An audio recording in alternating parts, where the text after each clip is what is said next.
Coffee always comes first in the morning. I mean, come on. So I recorded this video right before going to work in the morning, and check out what happened right when I was ready to record the intro.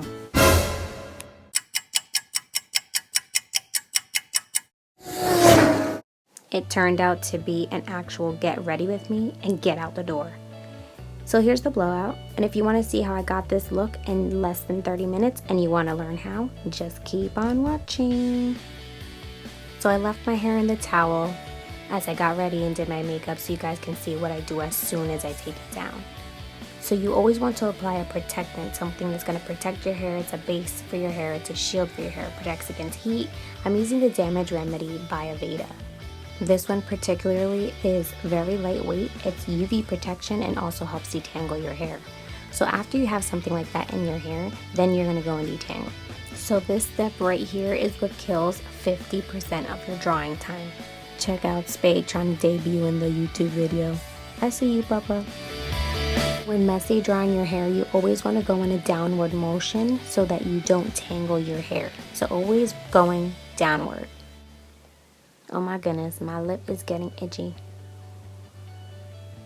I'm over here trying to scratch it with my teeth. Alright, I give up.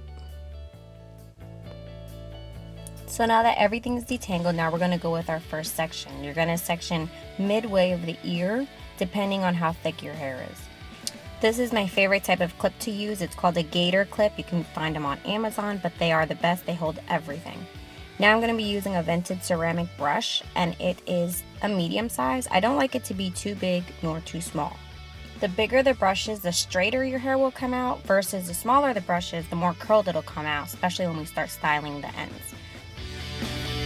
So now we're actually going to get started on my blowout technique. So you're always going to see I go from roots to ends first as a full rundown, just so I know everything is nice and detangled. And then I'm going to focus on just the roots with some good tension, mid-shaft, and then the ends. When the hair is first drying, you want to make sure that you go at a nice, slow, and calm pace, because that's what's going to smooth it out and concentrate that heat where you want it. Once you get to the ends, you see that I just twirl the brush and hold it at the same spot so I get that nice curl at my ends. I want it to be voluminous at the ends, but I want it to be primarily pretty smooth.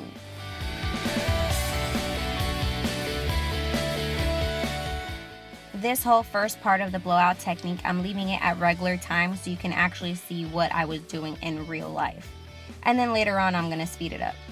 So you see here that I'm just concentrating on the ends. I'm twisting it so I get that bounce on the ends. Now I'm going to hold it, and then I'm going to put tension and do a little twist. That's what's going to give you a nice bounce once you let it go, and not give you that like perfect, I just blew out my hair and I left a perfect shape of the brush on my ends. So that's pretty much what I do, so you get that flawless, bouncy look on the end, but it's not super curled. In another video, I'll show you guys how I do a curled blowout, and it'll be super voluminous and different.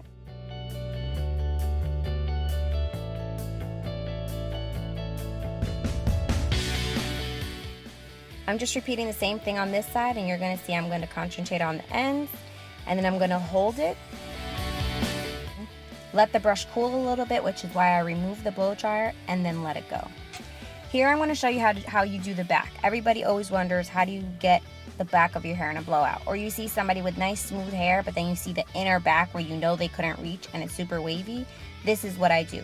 You always want to take a piece of hair, a section of the hair that fits perfectly on the brush, and also not too big from the size of the nozzle of the blow dryer. So here is the first section of the hair. You can see it has bounce on the ends, but it's not a perfect cupped curl at the bottom of the hair. You're going to repeat this throughout the whole entire head. Like I said, grab sections that are perfect size, not too thick, and also not too wide. It needs to be easy for you to maneuver, and even though it seems like it's smaller sections that might take longer, it actually will smooth out the hair and do exactly what you want in shorter time versus trying to do it in huge sections. Here's another view of how I do the back. And then you turn it to either side, whichever side you're comfortable, to do the mid shaft and the ends.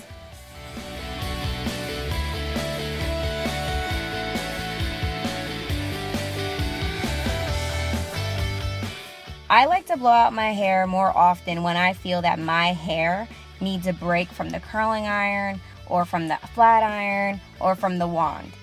Blowing out your hair is a healthier alternative using heat. So you're still heat styling it, but it's a lot healthier because you're not sitting your hair on a 450 degree plate with a flat iron or a wand or a curling iron.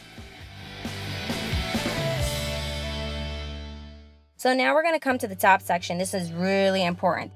This is where I get happy, like, woohoo, we getting somewhere, almost done. So you can see this is the amount of hair I grab. It's almost the size of the brush. You don't want to take, like I said before, sections that are bigger than the brush or the nozzle. So this makes it super easy for you to maneuver. Once again, this technique you see here is the same technique I do on almost every single one of my clients. If you want that bounce and you want that volume at the top and you don't want it flat to your head, this is what I do. So you're going to grab it at the root, same roots, mid shaft, ends, but you want everything to come forward. And it's actually a little bit easier for you to style it that way than if you were to go back. So you go forward and you're going to create that volume. With not creating a particular part, this is what's going to give you lift from your root to both sides. So I do this at the bang as well, and then you're going to see later that you don't have to style it to any particular side. You can do middle, you can do left side, you can do the right side, but this is what's going to give you that lift.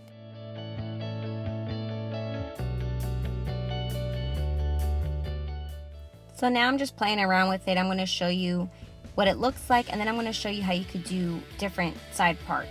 Like you can go one side, the other side, or the middle.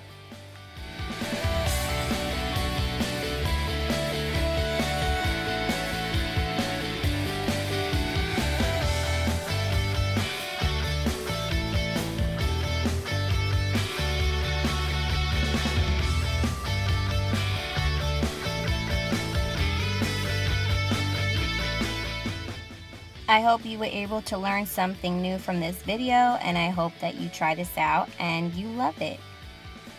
That's it for this tutorial. I'll see you in the next one.